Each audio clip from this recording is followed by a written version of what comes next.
कुछ chef born genius होते हैं, कुछ अपनी मेहनत और लगन से जीनियस बनते हैं, पर इन सारे जीनियस में एक बात कॉमन है, ये खाना बड़ा लाजवाब बनाते हैं, जैसे कोई करामात हो इनके हाथों में। जी हाँ, ये करामात ही है शेफ के हाथों में। करामात master mix from master chef, 100% natural gravies and many more. Now, ladies and gentlemen, we move on to the panel discussion, and the topic which we have is skills required by the chefs and industry perspective. And herein we have the industry stalwarts, the luminaries, who are going to be sharing their views and perspective with us on how do we build a more robust and vibrant skilling and reskilling and training ecosystem for the industry, and also towards carving out more future ready and industry ready professionals. So we have the stalwarts joining us in our panelists in this panel discussion. It's my pleasure to be introducing them to all of you. Thank you and a very hearty welcome to Mr. Virendra Datta, a three-time recipient of the Hall of Fame Awards for his diverse contributions to the hospitality industry. He, ladies and gentlemen, is the founder and chairman of International Institute of Culinary Arts, New Delhi. And as we are talking about having future-ready industry professional, he has trained some 2,500 student chefs till now. And he's also a member of the CIS National Committee for Tourism. Our next eminent panelist is Mr. Rajan Bahadur, the CEO of Tourism and Hospitality Skills Council. Once again, highly experienced, more than 35 years of experience of board and management, and strong leadership skills in social sector, hospitality, financial services, travel and consumer products. And then he is someone who has played a very pivotal role in bringing the industry and the government together. We have our next eminent panelist is Mr. Sanjeev K. Nair. I think we all know that he's a seasoned hotelier who's driven by passion, an accomplished hotel industry professional with more than 35 years of diverse experience in project operations, business planning, and team management. Welcome on board, sir. And our next eminent speaker is Mr. Mohammad Sohaib, the Associate Vice President, Pride Plaza Hotel, Aerocity, New Delhi, whose hospitality we are all enjoying today. He brings in more than 30 years of hospitality experience, having held senior management positions in premium hotel brands across the country. He is a hotel opening specialist, and he has opened 4 hotels from 2005 till 2015 in southern part of India. And now I welcome on board our moderator, Mr. Rajiv Gulshan, the Dean Academics at the Indian School of Hospitality. He, ladies and gentlemen, is the recipient of the coveted Rai Bahadur M.S. Oberoi's Outstanding Performance Award in Kitchen Training Program. He has cooked with chefs around the world. He's been the opening chef of Wildflower Hall in Himalayas, the Oberoi Uday Vilas, and the Veda Hong Kong. And he feels that the process of assessment of a dish should be analogous to the work of art. So who better to drive this conversation with the stalwarts and the luminaries of the industry? And with that, once again, welcome to all the panelists on board. And with that, I would like to hand over to our eminent moderator, Mr. Rajiv Gulshan, to please lead this panel discussion. Over to Mr. Gulshan.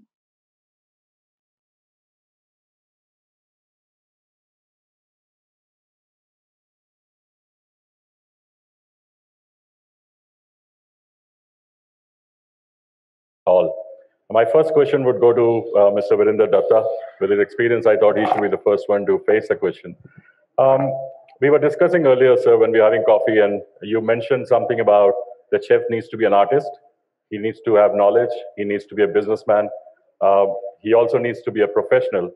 How do you train somebody in such a short time to have all these attributes? Well, see, first of all, we differentiate between cook and a chef. Cook knows how to cook and chef knows why we cook like this. The primary focus in the beginning of the career is to make them good cooks. The knife skills are very important in any kitchen, and so are the frying pan skills when you get down to the range. So the first year is devoted only in developing the culinary skills, where the students learn to distinguish between various ingredients and then various ways of cutting them and cooking them. Actually, once they have established their culinary skills, that we talk about management of the kitchen. Kitchen is the only profession, and chef is the only executive who is a complete business in itself. He designs his own menu, he decides his own procurement list, he approves his own purchases, he decides everything. So like an entrepreneur, his job is very, very comprehensive and holistic in nature. So as he goes through, he develops those skills on identifying the perfect composition of the menu. We should have no wastage, should maximize the utilization of all the people on the payroll. At the same time, full utilization of the entire equipment in the kitchen. There should not be load only on one part of the kitchen. Load must be equally divided. So these are the skills which a chef develops over a period, and we only help them to understand from the beginning. And the larger part of the business development is the cost understanding. The chef must be good with his figures. He must be able to calculate quickly the food cost, because nothing can be sold unless you make profit out of it. So the differentiation of a chef's knowledge between cost and profit is also very essential. Thank you. Thank you, Chef. Sanjeev, next question to you. You would have seen that when you were in Welcome Heritage and you have opened some properties which are heritage in nature, did you ever feel a challenge into getting the right candidate, which Virender just described in terms of having a business acumen, but also having the skill set, but also being able to present himself or herself competently? Yes, it was. Yes, it was a challenge because you see, all these properties mostly located in offbeat locations, and it was very difficult for a knowledgeable chef or an educated working chef to move to an offbeat location. The migration is always from a smaller city to a larger city because of the opportunities. But one thing which we learned and cultivated was that there was a lot of local talent available there. They may not have been good at the food costing aspect or the business acumen, as Mr. Datta was mentioning, but there was a lot of regional cuisines, the local food, which we tried to develop. So what we did in the Welcome Heritage segment was that we encouraged the local food segment. We ensured that each hotel should serve local food, either coming from Delhi, Bombay, Calcutta, Madras. You could not get a local food of that particular destination. You could easily do it with dal makhani or a chicken tikka for a day or two. Why not try the local food? So that encouraged. They were sophisticated. They were, trained to in such a manner that they were artistry. I can take it from the artist inculcation was given to them. Yeah. So that in today's time, when you are under digital media, what travels faster?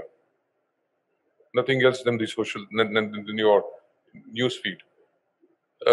People sitting there today, you go for a holiday. What do you Insta? What do you Facebook? Your destination or your food.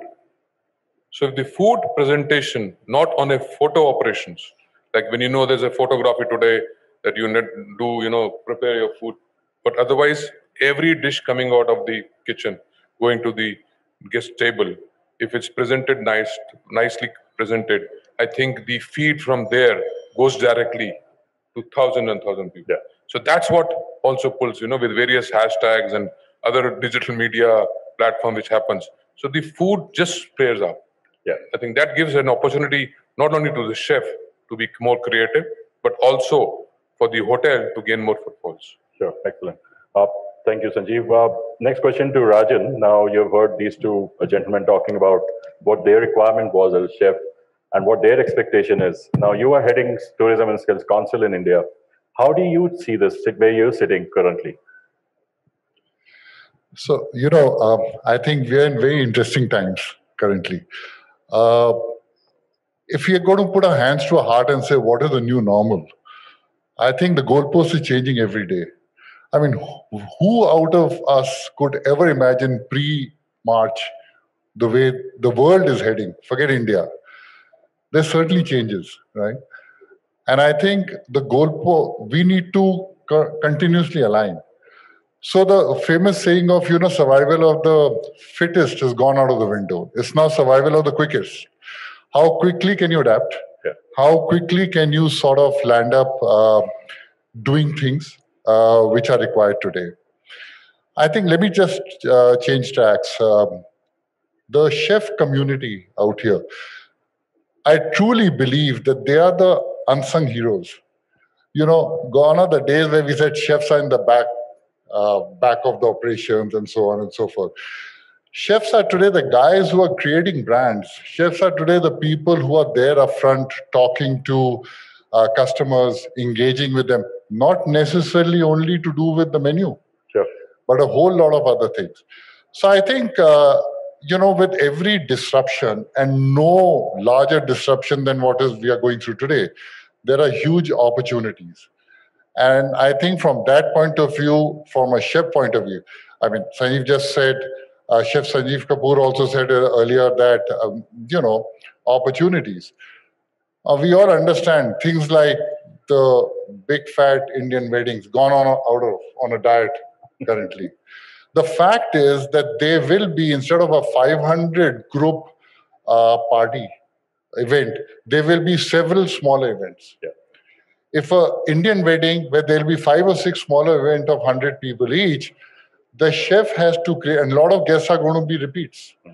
It's the chef who's going to bring his creativity. He needs to produce a Mona Lisa every time. So I think those are the things that are changing very quickly. I agree. But in terms of how the government is looking at the skills and how you find it when you go to the field, where do you find some tension between what industry has and what the requirements of the government are? See, I think the fact that the skilling entrepreneurship ministry was created was based because of the reason that it could be.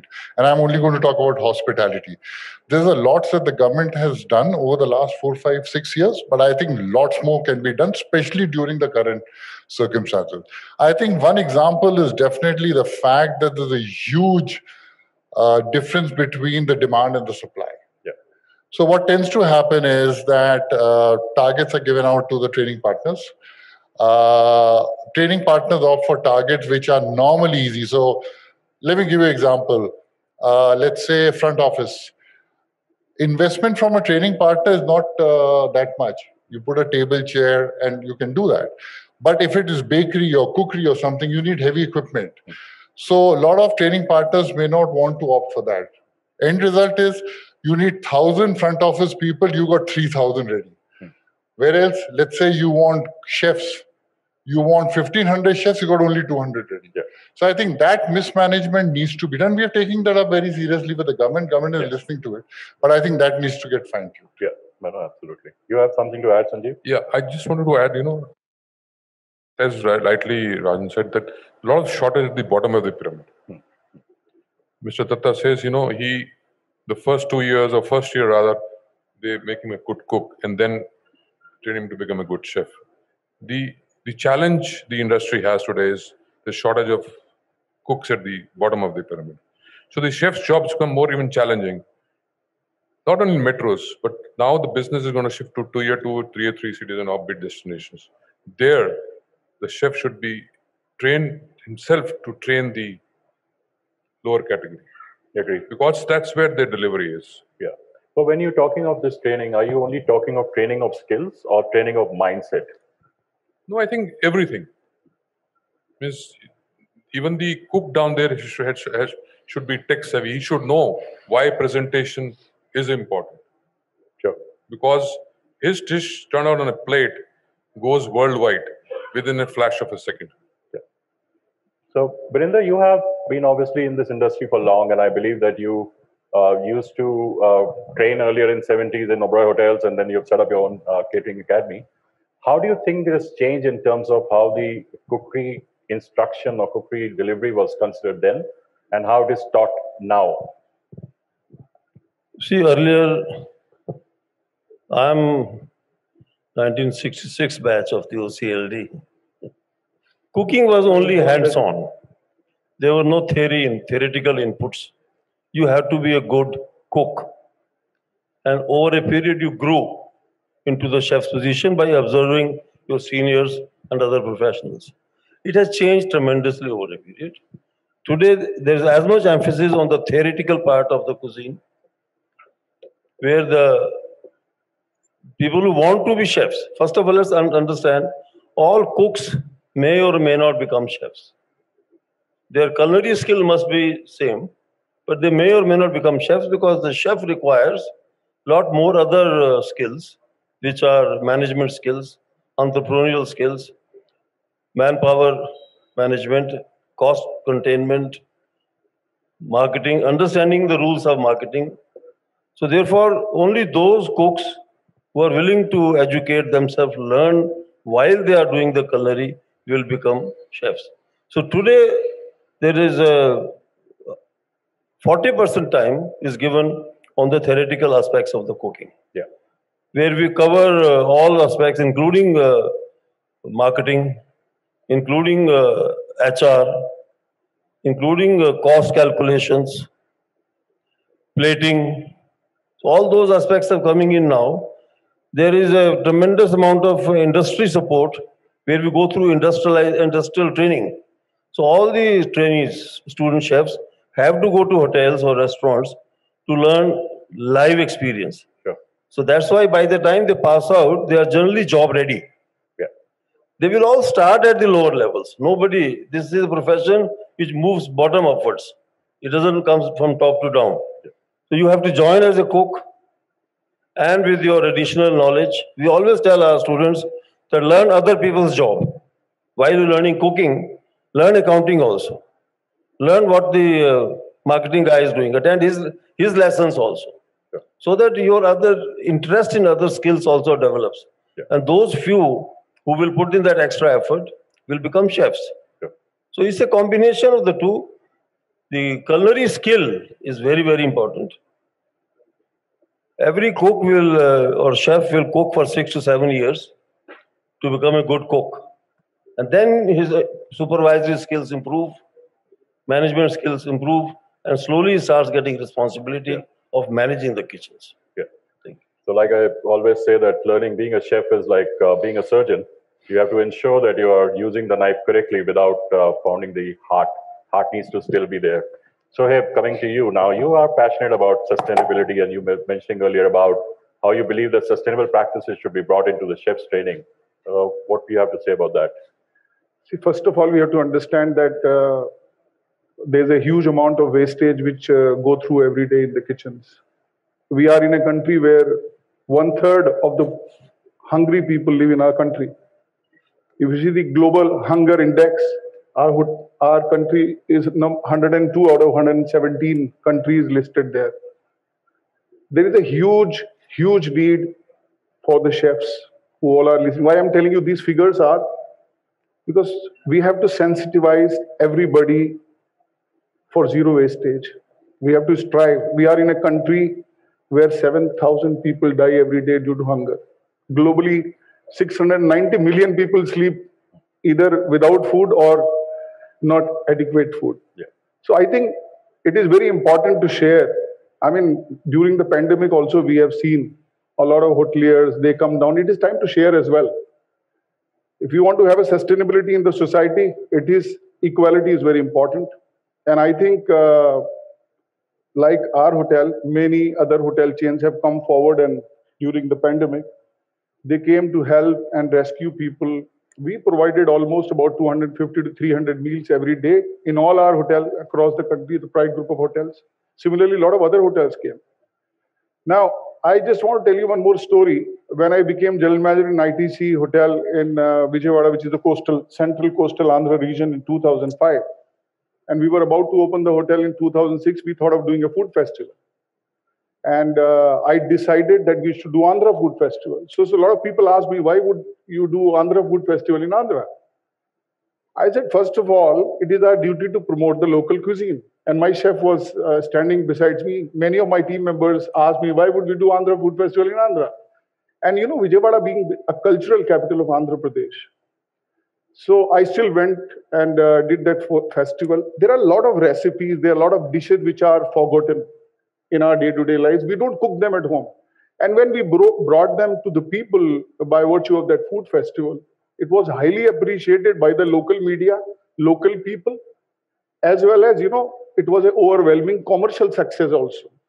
And when we talk about commercials, obviously, you know, we are not only here in business of making money. As I said, that sharing is important, be it sharing of knowledge. I would like to also tell you that it is everybody, every hotelier's responsibility to, you know, promote the local cuisine, local products. And now after pandemic, it is even more important that we promote our local cuisine, local ingredients. Last week I was in Manali, and then I went to see the Atal Tunnel, and I crossed Atal Tunnel and I saw a very beautiful place, which is called a small town called Sisu, where it was autumn. You know, you could see the burning yellow leaves, and I could not resist myself, and I posted that on social media, on LinkedIn, on my LinkedIn page. I shared that we should promote local tourism.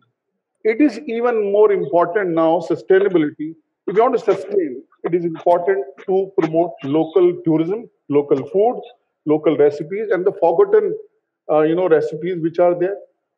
Also, when we talk about sustainability, it is important that single-use plastic from the kitchens, from the hotels have to go off. But we should not forget that we live in a country where there's a lot of poverty still. I'm not trying to depress people, but if people understand the value of food, understand that 690 billion people sleep without adequate food, there is a malnutrition below 5 years, the highest death below 5 years due to the malnutrition happen in our country. So it is important for us to save food. And when we want to save food, this is to be inculcated in all the chefs and in all the people who work in the hotel, that saving food is very important for us, all of us. Yeah, thank you. Rajiv, just to add to what Virender said, and then Sanjeev also said, the fact that, you know, a blend between theory and practicals. And then Sanjeev spoke about the fact at the bottom of the pyramid. You asked me about what the government is doing. So one is the demand supply thing. The other thing is that I think one of the fantastic programs that the government has launched is the National Apprenticeship Program, which is really, really good because it's encouraging youngsters to come in, to register themselves, and once they finish the theory and the practical part of it, they get a ready pipeline. So it's really a win-win situation. From the individual's point of view, you get a ready job, and you are, you know, you say earning while you're getting trained. Yeah.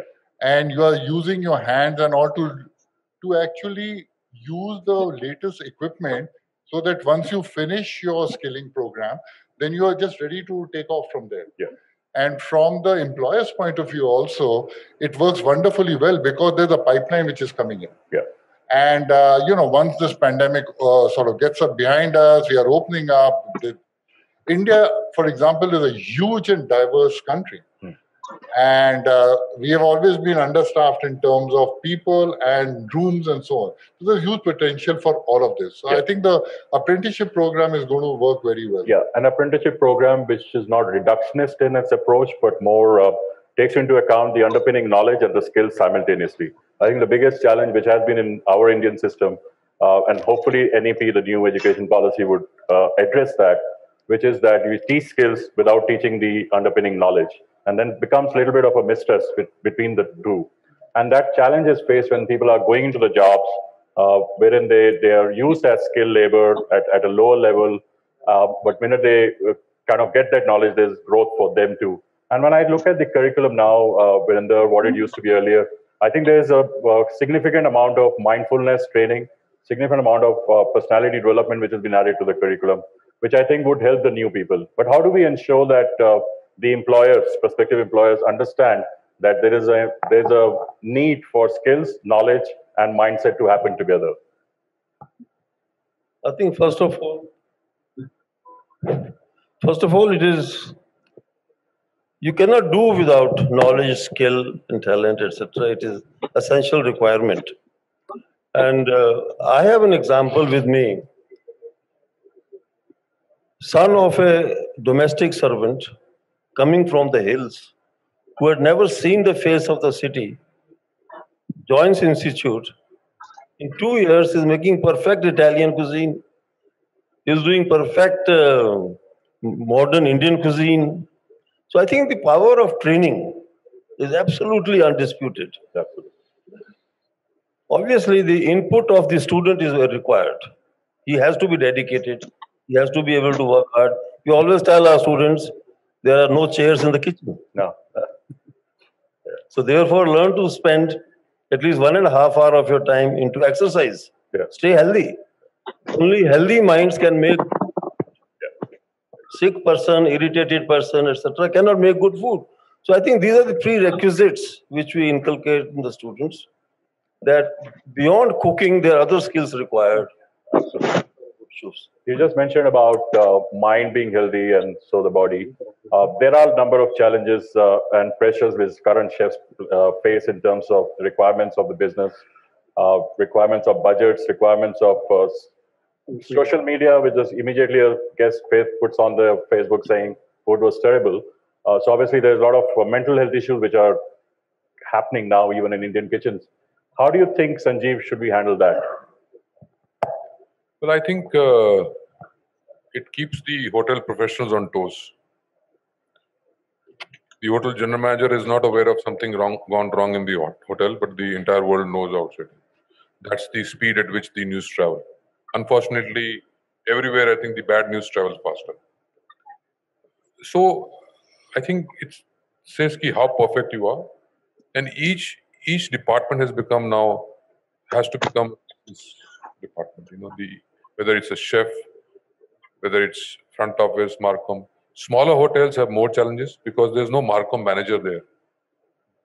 So the chef or the manager of that place is whole and soul, or the owner, because most of the properties which were heritage properties are driven by the owners. And for them to adopt technology is a big challenge, because it has just come in, as Chef Sanjeev Kaur was saying, that it has been knocking on the doors, and unfortunately the industry has not taken it very positively. Barring the larger hotel chains, I think the general perception has been slow to adapt to, which should change, because that's what the future is. So each and every employee of the hotel has to be tech savvy. He should know what is the importance of a customer service, whether it's irrespective of any department, because the news travel very fast. And today, far and foremost is the guest himself. He's far, far more educated than the hotelier himself. He's traveled around the world. He's paying us money, so his demand is at a very high pedestal. So the challenges are enormous, but I'm sure the industry is catching up, and I think... Sure. Thank you. Rajan, in terms of mental health issues in the kitchen, what is your view? How should chefs be managing that? So, why chefs? Talk about CEOs, talk about general managers. I think there are bad days and there are very bad days, right? There are very seldom good days. So you got to learn to live with it. And there is nobody. So to the points that were being made earlier is that the chef needs to be entrepreneur. The chef is today like a ringmaster, right? Or conducting an orchestra. I mean, normally have the back towards the audience, but conducting the whole show seamlessly. Yeah. And I think we always say that, energy flows from top to bottom, positivity or negativity flows from top to bottom. If the chef, there are things today the chef is required to do. I mean, food control, wastage, cooking, inventory control, all that is all part of it. The fact of the matter is that if the chef is not multitasking today, then he won't be successful. Yeah. And from that point of view, and multitasking, I just don't mean, and I'm repeating myself, not just behind the scenes, but up front. So he's actually oscillating between back office and front office. and doing both the jobs. So it is very important as the leader of the pack for the chef to continue to build on his team. I mean, we've normally seen the chef. No, it's not surprising that the chef normally is among the first people to reach the restaurant or the hotel, starts the stoves, and invariably the last to leave. So very hectic hours. You spoke about no chairs for training, and that's a fact. They're on their toes all the time. But the issue is also he or she is doing multitasking all the time. And that sort of skilling needs to get inculcated right from the very beginning. It's not about just cooking. It's about presentation. It's about control. It's about inventory. It's about using, in today's scenario, using local ingredients to the most effective way. We're talking about microgreens and so on and so forth. These are all coming to the table. But I'm saying that all of these are things that the chefs are innovating as they go, and the world is learning from that. Absolutely. And I think also the fact that chefs are now reaching to the producers directly, to the farmers, and bringing those produce directly to the customer, I think has added a lot of value in terms of what was produced earlier and what is done now. Virendra, you were picked up the mic, so I believe you have a comment to make. Yeah, I wanted to say that the stress part, I don't know, I've been chef for quite some time. It's the most rewarding profession. Instantaneous recognition of your effort. You serve the food on the plate and you see a smile on customer's face, you're rewarded. So there can be nothing more gratifying than being a chef. I agree. And instant acceptance of your efforts. There's been a small incident. Chef Escoffier, well-known chef. He was a 3-star Michelin restaurant. And inspectors come to his kitchen to inspect. They love the food, so they ask for the chef. So they are told, sorry sir, chef is not in the kitchen. He's gone out. So send me the young person who has made the food. So a young boy, 25-year-old comes, says, I made the food. He says, food is very good. So you made this food? He said, yes, sir. At that moment, Chef Escoffier walks in. So the inspector says, wow, chef, good to meet you. We just met the young man who made the food which we liked. So does he always make this food when you're not here? He said, yes. But let me tell you, he also makes the food when I'm here. That's training. That's right. That's confidence of transfer of knowledge and complete supervision that nothing will happen without my awareness and consent. That's chef. So his training is so comprehensive that normally you will get rewards. 1% dissatisfaction will happen, but I think 99% satisfaction takes care of it. So most of the chefs are happy people, and you'll find them well-fed, generally delighted with the job. But I think the expectation from a chef, like I mentioned earlier, are enormous. I mean, when people talk of, like Sohaib was talking earlier about wastage, and the full focus comes on chef should be spoiling that wastage. When it comes to inventory management, again, people look at chef. Food needs to be good, people are looking at chef. Food presentation should be good, again, people are looking at chef. The cost has gone up, again, the chef is. So my point is that there is a lot of pressure there.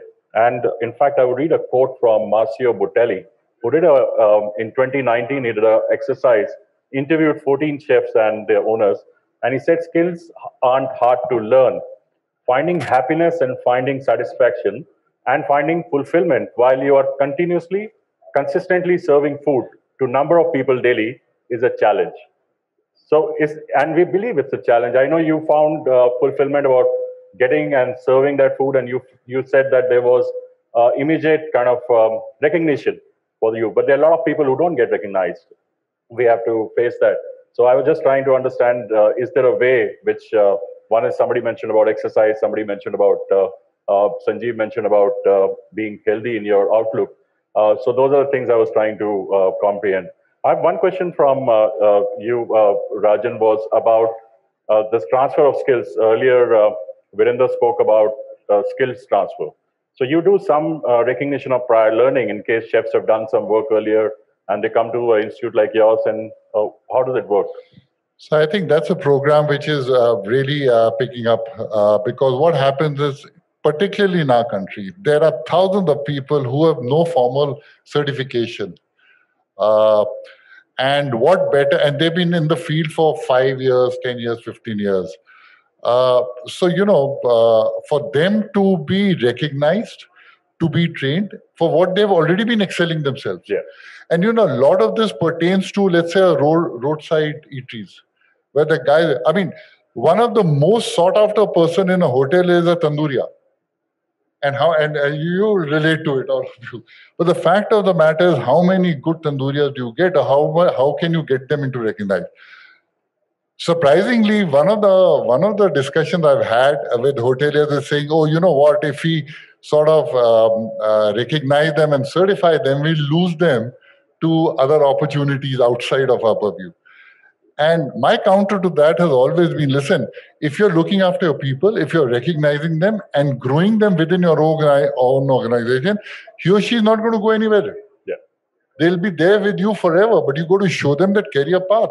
Yeah. In fact, if you don't do this, they will leave. Yeah, agreed. But that recognition of prior learning is an absolute excellent thing to do, and in a huge opportunity in our country today. Yeah, agreed. So Shoaib, I want to ask you about chef's role in food value chain. So obviously there's producers, there is a number of people in before the food reaches the products reach the hotel. And then the chef makes that. So where do you think his role should start and where should it end? Before I answer to this question, I would like to certainly touch upon the mental health thing, which I want to take 1 minute before that. You must have seen in the game of cricket that a best of the best men go out of form. Although he's the same guy who made tons of centuries and everything, but he does not middle the ball well. I think mental health is a very, very important subject these days. And we should know how to handle the criticism. And there comes the role of the leader.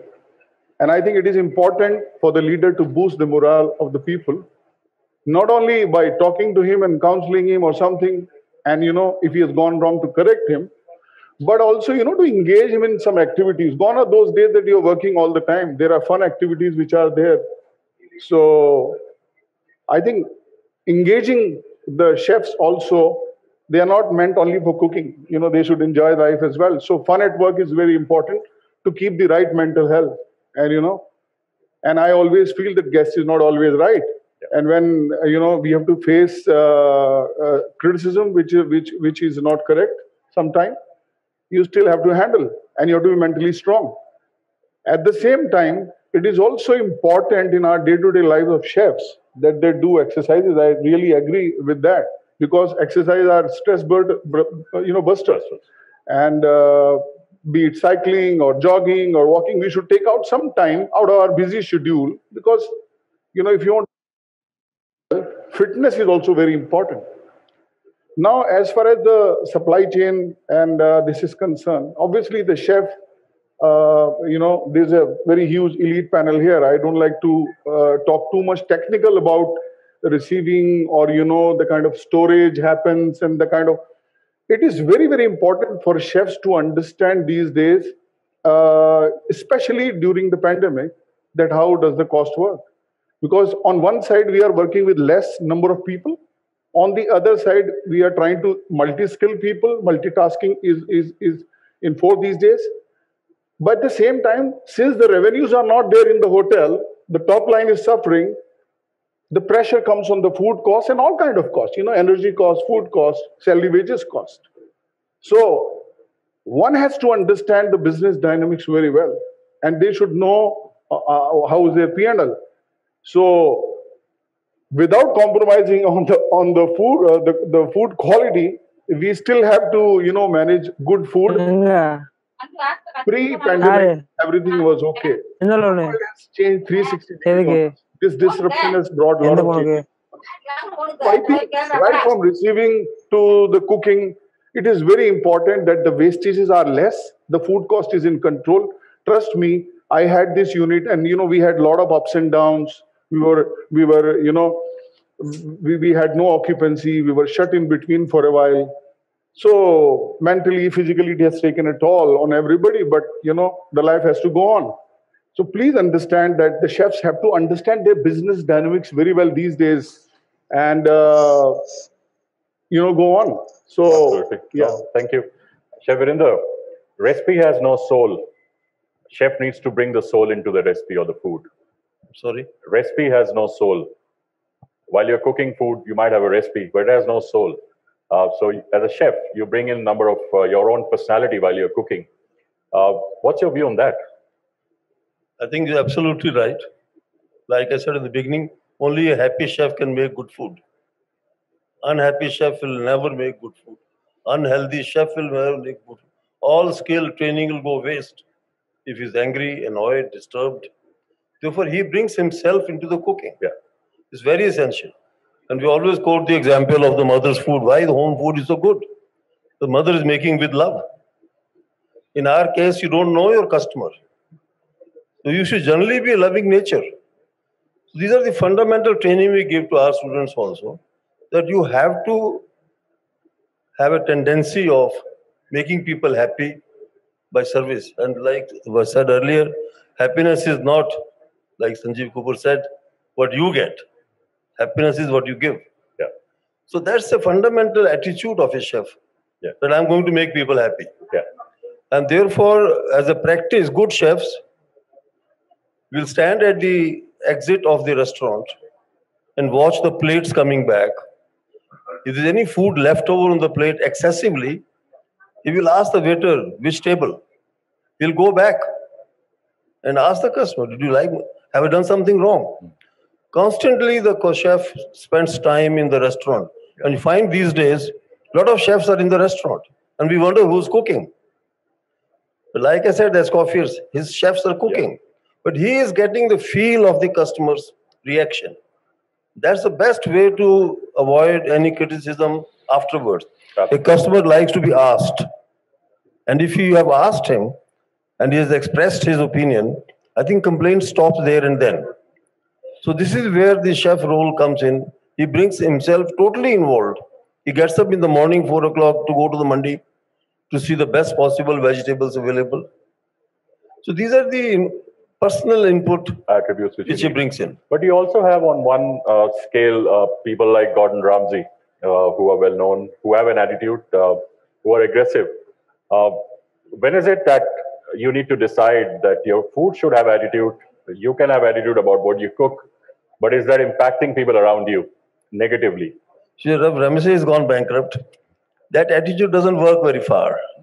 Today's chefs are absolutely salesmen. That's why the customer, when he comes to a restaurant, asks for a chef. He can explain the dish. He can modify the dish. He can make it to your taste. So today's chefs are very amiable people. Yeah. They're leading a brigade of 100, 200 people. They have to be humane in their nature. They might look tough when it comes to cooking. There is no compromise in cooking. They have to be very, very firm. At the pickup counter, where they are called annunciers, chef is most difficult person. If the dish does not pass his scrutiny, it goes back. But beyond that, he is absolutely a people person. Yeah.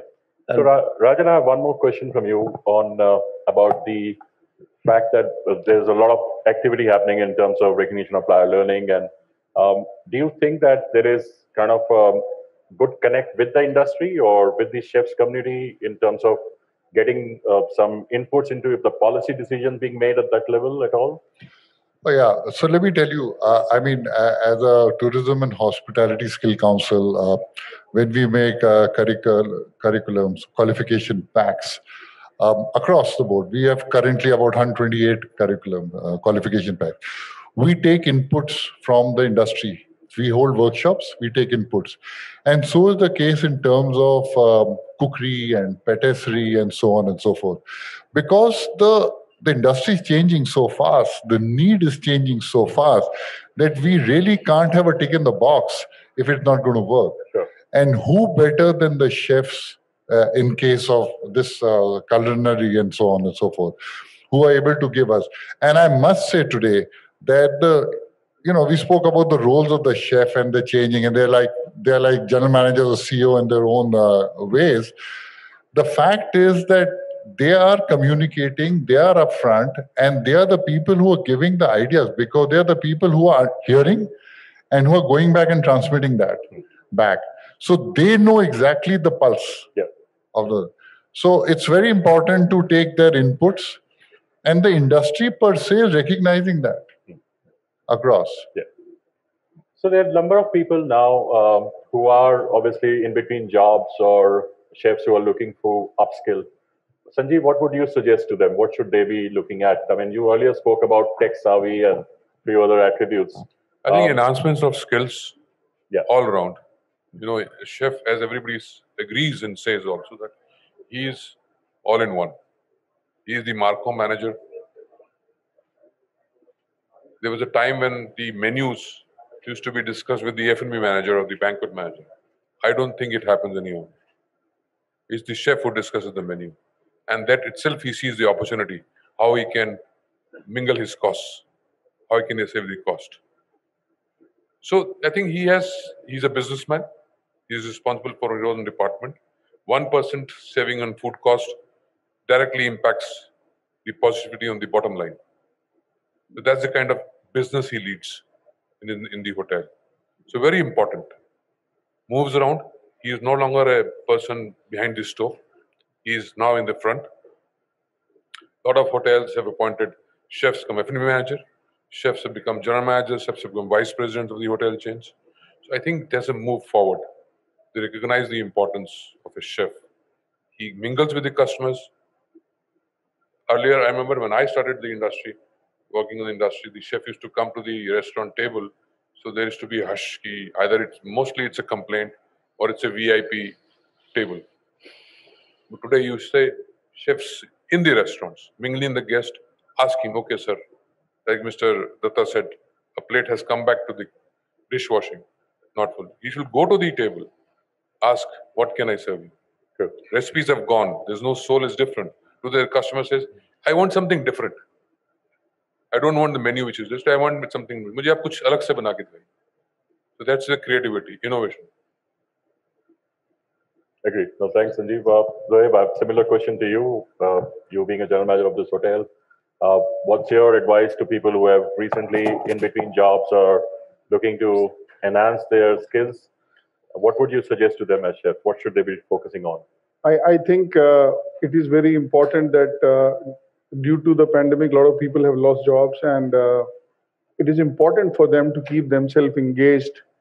I know that not everybody has a job at the moment, but constant enhancing of skills, not only during the pandemic when they don't have job, but prior also. It is very, very important for us to upskill ourselves and see what we can learn more as far as our skills are concerned.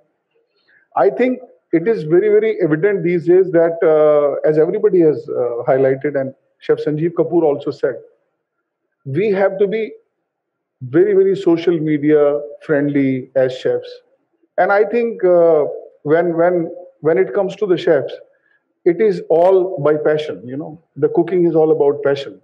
So it is important that they keep upgrading themselves. They keep going online. If they have nobody at home, they can just go online on YouTube, learn new things during the pandemic, do online trainings, and do the marketing, achieve or enhance the marketing skills in them, which will, I think, do best to them for their careers. I would like to also share that in the beginning, when I became GM in 2005, and I used to go for campuses because I opened 5 hotels, we never used to find people applying for chefs or going for a management training program or for an associate program. But I would like to share now, and I'm very happy and delighted to share, the last 3-4 years, whenever we go for campus interview, we find half of the people interested in culinary, which is a very positive trend which is emerging these days. And I think there's a lot to be taken forward. Now this February we went to Srinagar, IHM Srinagar, and also Punjab. When I went to IHM Srinagar for campus, we realized that half of the people were for the kitchen, for the production. So it is very encouraging that people, want to pursue culinary, and I think it's a bright future. People who are in pandemic, people who don't have jobs, do not discourage yourself. Keep yourself motivated. There's a light at the end of the tunnel. For sure, they will get a job because we will overcome this pandemic. It is just that how do you engage yourself in this interim period and upskill yourself and then bounce back very strongly. So my message is that be positive and you will positively come back to his jobs. Excellent. Oh, that's a good message to close on. Virender, last words before we wrap up? I think today's chef over the years profile has totally changed. At the institute, we get doctors, lawyers, chartered accountants, BA honors graduates wanting to be chefs. That means the passion is there. That's why they're leaving a career and coming in here. So passion stays with them and they will continue to do with that. I think there is no thought about it, so the passion will change.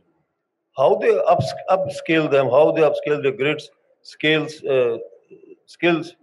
I think today's chef will have to understand that by reduced number of customers in the restaurant, the whole focus is on social distancing. Entire impact is because of social distancing in the kitchen, in the restaurant. Less customers in the restaurant means less cooks in the kitchen. So kitchen designs will change. They'll become more island-based where one chef or cook can complete cooking. They will not stand side by side anymore. They won't stand in front of each other. They will stand at a 6 feet gap. So there's no customer, give me that. So a lot of things will change. And chefs will develop into those kitchen designs. And slowly the difference between cook and chef is also going to change. The cooks will have to learn to work without a chef, or a chef has to learn to work without a cook. That means he must multi-skill himself. There will be very few supervisory staff left in the kitchen who's doing nothing. Correct. So these changes will happen. Kitchen design will change. The work culture will change. Menus will change. This 80-20% concept, 80% revenue coming from 20% dishes. Maybe only 20% will remain. The menus will become much smaller because the kitchen force is small. So these changes are bound to happen, and I'm sure the industry is already aware of it and taking care of it. I agree. Thank you. Sanjeev, any last few words before we wrap up? I think there's a unprecedented situation, but the industry will definitely bounce back. And I think there's a lot of opportunity in tier 2 and tier 3 cities with work from home carrying on for another 6-8 months or maybe more. A lot of MNCs already announced 1 more year of work from home. A lot of migration will take place from the metros to the so much required tier 2 and tier 3 cities, and that's where the boom is. A lot of opportunities for chef for creating F&B brands, standalone restaurants. Similarly, I think it's a matter of time. One has to be positive, enhance the skills at the same time. Thank you. Thank you, Sanjeev. Rajan? Yeah, just 2 or 3 quick ones. Firstly, there are no shortcuts, and I think it's a craft. It's for chefs to sort of learn over the years, experience, and create that brand. Secondly, I think believe in yourselves. That's very, very important. And I'm not just giving gyan, but I do believe unless there is passion, particularly in this profession, you won't be able to churn out good stuff. And the last thing is, of course, the fact that with so much of multitasking happening, I mean, we've been all talking about the fact that you can start a little stuff from your own kitchens and start doing that. Actually, that's a huge advantage because don't forget that there are people who are not able to go to the restaurant and they're wanting to eat your food. So all this social media, digitalization and all can play to your advantage where you start off small and do that because the demand is already there. How to capture it is something, this is a great opportunity to do that. Sure. Excellent. Thank you, Rajan. Any last words for you? Yeah, I just wanted to say that for all the chefs, it is very important that that passion remains there. Don't get affected by this untimely or disrupted, pandemic. Keep yourself fit, keep yourself happy, keep yourself engaged, keep yourself upskilled. And the best thing or the most important thing is belief system. what you believe you can do. So it is very, very important that you have to have self-belief during this time of distress. And if you believe, then you can achieve. So don't lose that confidence which you have. As I said, best of the best men don't make runs, because all in mind. So just keep your mind healthy, believe in your abilities, and strike at the right time. Do not lose any opportunity to work at this moment, be it your own business, or if you are hired on a slightly lower salary at the moment, please join and work hard to achieve what you want to achieve in this life. Thank you so much. Thank you very much. I think, Virender, you have... Just wanted to add a word of caution. You see, all our training is restricted to metro cities, where a certain number of people can come and train. What we are overlooking is the institutionalized trainings. Armed forces, they have their clubs and restaurants. Yes. Schools, huge hostel-led schools. We trained some Air Force club chefs. They had never seen a face of a training institute in their life, and 25 years experience. So I think while the government is looking at the training aspect, somehow, somewhere we should make it mandatory that out of 10, team of 10, 2 to 3 must be trained professionally and qualified. Correct. They'll bring in the culture of system, methods, operations, and then it will filter through. That's it. Thank you. Thank you. It's been a great, engaging conversation, and thank you very much for joining us today. Chef Virender, Sanjeev, Rajan, and Shoaib, thank you very much. Thank you so very much to all our panelists. I would just like to request our panelists to remain on the stage for just a few more minutes. And I would like to invite here the President of ICF, Chef Devinder Kumar, to kindly present a token of our thanks and gratitude to all our panelists.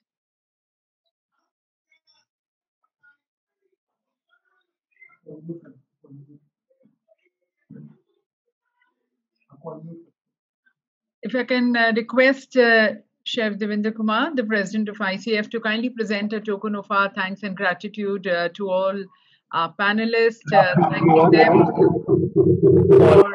for joining us. OC committee, I would like to thank eminent panelists, and we are really indebted to have you personally present here.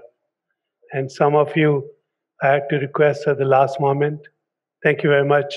I think big round of applause for all these big personalities, and thank you for giving us words of wisdom. I think very, very interesting session though. A lot of words of wisdom for fraternity. I'm sure they will. They have learned a lot. Thank you very much. As a token of regards, I'd like to present you a small. So very interesting panel we had where our eminent panelists shared their guiding views. तोहफे की कीमत नहीं, वक्त की नज़ाकत देखी जाती है. And yes, their constructive advice to the chefs, and as they all said, that this is the best time to upskill and upgrade your skills. This is a new normal which we have entered, and this is these unprecedented times. It's going to be more of the survival of the fastest and not just the toughest. So be agile. And this is a time which is going to be requiring probably a lot of out-of-box thinking, being creative, ready to do things differently.